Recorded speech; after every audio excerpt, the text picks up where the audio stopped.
Section 3. You will hear 4 students discussing a conference they want to organise at their college. First, you have some time to look at questions 21 to 27.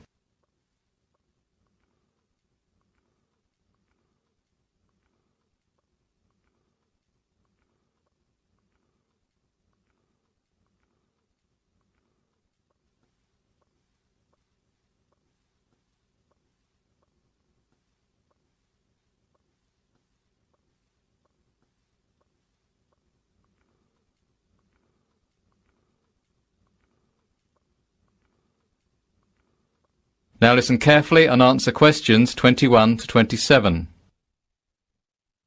So, Mr. Peters has finally agreed that we can organise this year's college conference.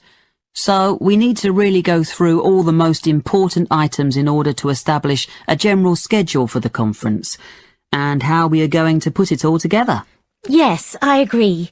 We can't leave things to the last minute, and there are quite a lot of good speakers who have offered their services for this conference. It's important that things go smoothly. Don't forget that Mr. Peters has been against the idea of this conference for the last 2 years. So we need to make it worthwhile and get at least 100 students to attend so that we can prove this is an event that students can benefit from. The most important thing we need to consider is the range of speakers who we will invite to the conference. If they are well respected in their different fields, then the students will be very keen to come and hear the talks. We don't have a massive budget either, so we have to negotiate on the fees that the speakers will charge. Sam, you mentioned before this meeting that you have had some calls from some interesting potential speakers. Can you give us the lowdown on the rough list that you have at the moment? Yes. The main person on my list, who is an expert in the field of business management, is Professor Harmon. He would be good at running workshops where students can discuss how to start a business, and he likes to include role plays, which make the sessions more interesting. Yes, I've heard of him, and people have told me that he is dynamic and interesting. He doesn't like just giving lectures. He likes to get the students involved more in the discussion. We should definitely send him a formal invitation. What about another area of study, such as maths? Well, I have done some research on Mr. Steve Bishop. I heard about him because my brother went to see him give a lecture at a university in his area. Apparently, he is well respected among many universities in England for his knowledge in the field of maths. He has even done some research with some famous mathematicians. My sister studies maths at university, and I think he came to her university too, to give some extra lectures. He would be a good one to keep on the list. I could send the invitation to him if you want, Sam. That would be great, thanks. We have speakers now to talk about business and mathematics, so it would be a good idea to invite someone who is an expert in an arts subject, like English or drama. I haven't actually got any ideas for arts subjects. Well, I'm planning to do drama at university, and I know of a lady who is the head of drama at a well-known university.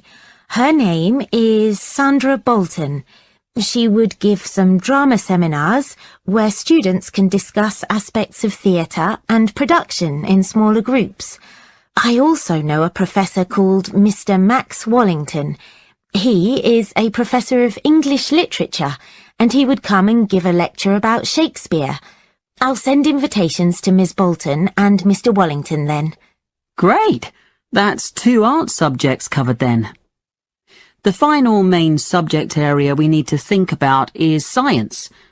Dave, you want to study biology at university, don't you? Do you know of any professors we can contact? Well, there's the famous Professor Sean O'Brien.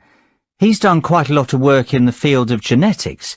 I'm sure all the budding scientists will really want to come and hear him speak.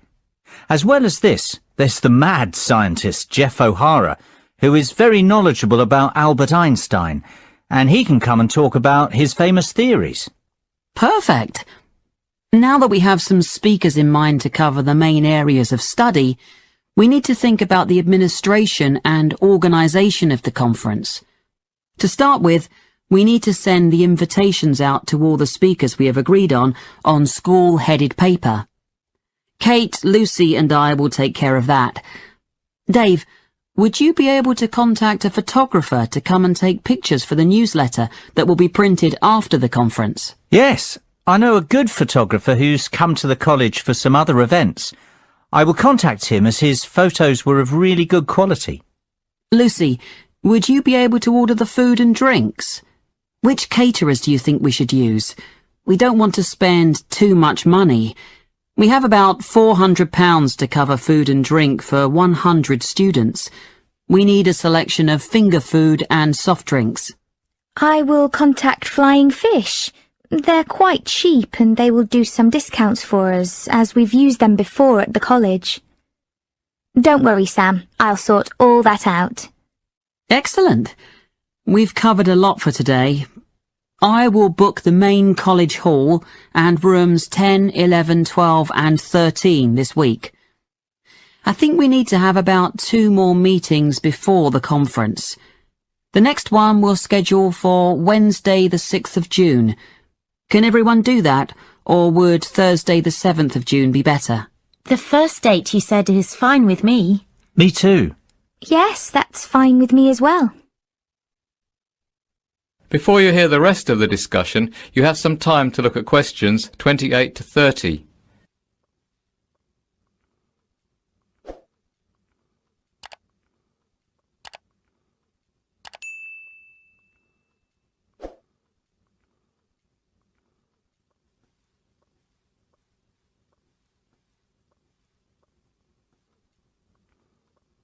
Now listen and answer questions 28 to 30. Last thing to mention before we finish up for today is some things that Mr. Peters, our lovely headmaster, has said. As we said at the beginning, he hasn't been so enthusiastic about this conference, and he has given us some rules we have to stick to during the conference. I've made a photocopy of them for everyone. I think we should just go through them now to get them out of the way. Good idea.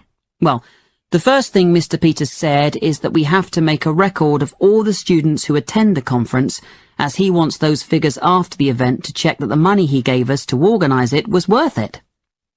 He also wants to know which subject each of the students who attended is going to study at university, to show that we have provided suitable speakers at the conference.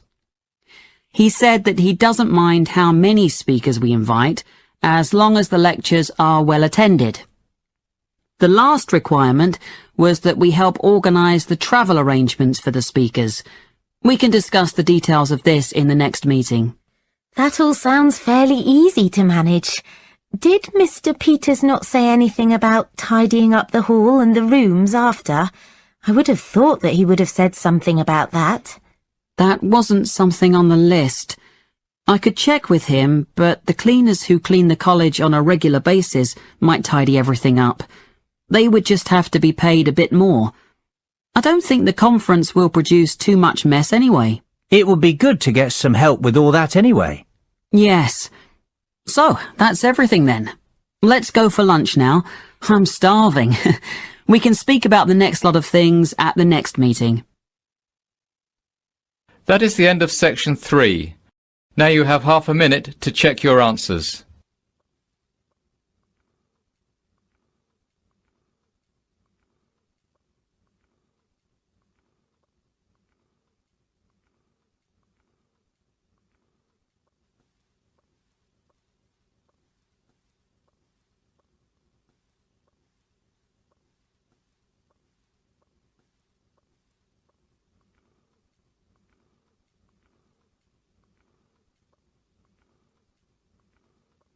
Now turn to section 4.